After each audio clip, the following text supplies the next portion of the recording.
நான் ரட்சிக்கப்படுவதற்கு என்ன செய்ய வேண்டும்? அப்போஸ்தலர் 16:30. இங்கே சிறைச்சாலைக்காரன் அதிகாரி கேட்குறான், பவுலை சீலாவை பார்த்து என்ன கேட்குறாங்க? நான் ரட்சிக்கப்படுவதற்கு என்ன செய்ய வேண்டும்? தேவையில்லாமல் அவன் தான் அடித்து என்ன செஞ்சான்? துன்புறுத்தினான். யாரை? பவுலை சீலாவை. அவங்க ஒரு தப்பும் செய்யலை. ஒரு குறிகார ஆவியை துரத்துனது தப்பா? அவளை வச்சு அநேகர் பிழப்பு நடத்திக்கிட்டு இருந்தாங்க. குறி சொல்லுகிற ஆவியை பார்த்து பாருங்க அவர் விரட்டினார். அதை நிமித்தம் தம்முடைய ஆதாய தொழில் போயிடுச்சேன்னு சொல்லி அவனுடைய முதலாளிகள்லாம், அந்த பொண்ணுடைய குறி சொன்ன அந்த பொண்ணுடைய எல்லா முதலாளிகள் உறவினர்கள்லாம் கோபம் கொண்டு சிறைச்சாலையில் கொண்டு அவனை அடைச்சிட்டாங்க.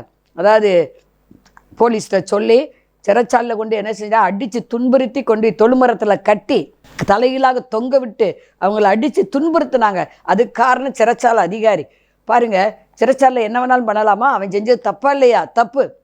பாருங்கள், உயிர் தான் அவனுக்கு போகல. இந்த 2 பேருக்கு அப்படியே துன்புறுத்தினான். ஆனால் அவங்க ஒன்றுமே சொல்ல, பாடி துதித்தாங்க. நம்ம எதிரிகளாக ரட்சிக்கப்பட போகிறாங்க. யார் யாருக்கெல்லாம் போன வருஷம் சுவிசேஷம் சொன்னோமோ அவங்கெல்லாம் மனம் திரும்பாமல் இருக்கலாம். இந்த வருஷம் நம்மளை பார்த்து வந்து கேட்க போகிறாங்க, ரட்சிக்கப்பட நாங்கள் என்ன செய்ய வேண்டும்? உங்கள் வீட்டார் இந்த வருஷம் ரட்சிக்கப்பட போகிறாங்க. உங்கள் உறவினர்கள், உங்கள் கூட பிறந்தவங்க, உங்கள் ஒய்ஃபு, உங்கள் கணவர், உங்கள் பிள்ளைகள் எல்லாரும் இந்த வருஷம் ரட்சிக்கப்பட போகிறாங்க. ரட்சிக்கப்பட என்ன செய்யணும்னு கேட்க போகிறாங்க. நீங்கள் என்ன செய்யணும்? அதுக்கு ஒரே வழி, அவங்க ரட்சிக்கப்படுவதற்கு ஒரே வழி, துதிங்க ஆண்டவரை, ஜெபம் பண்ணுங்க. அந்த காயத்தின் மத்தியில், அந்த கட்டுகள் மத்தியில், துன்பத்தின் மத்தியில், அவமானத்தின் மத்தியில் அவங்க இரவெல்லாம் என்ன செஞ்சாங்க? செபிச்சு துதித்தார்கள். பாருங்கள், சிறைச்சாலை கதவு திறந்தது, தானாய் திறந்தது. எல்லா கொள்ளக்காரையும் எல்லாம் வெளியே வந்துட்டான். சிறைச்சாலை திறந்து விட்டா வேறு என்ன ஆகும்? அவன் வெளியே தான் ஓடிடுவாங்க. உடனே சிறைச்சாலைக்காரன் நல்லா அசந்து தூங்கிட்டான் போல. எழும்பி பார்க்குறான், ஐயோ இதனால் சிறைச்சாலை திறந்து கிடக்கு, எல்லா கதவும் திறந்து கிடக்கு, எல்லோரும் கொலை குற்றம் பண்ணவங்களோ ஓடி போயிட்டாங்களோ, போச்சு நம்ம வாழ்வுக்கு அவ்வளோதான், முடிஞ்சு போச்சு நம்ம வாழ்க்கை அப்படின்னு நினச்சி தனக்குத்தானே குத்தி கொலை செய்ய போகிறான்.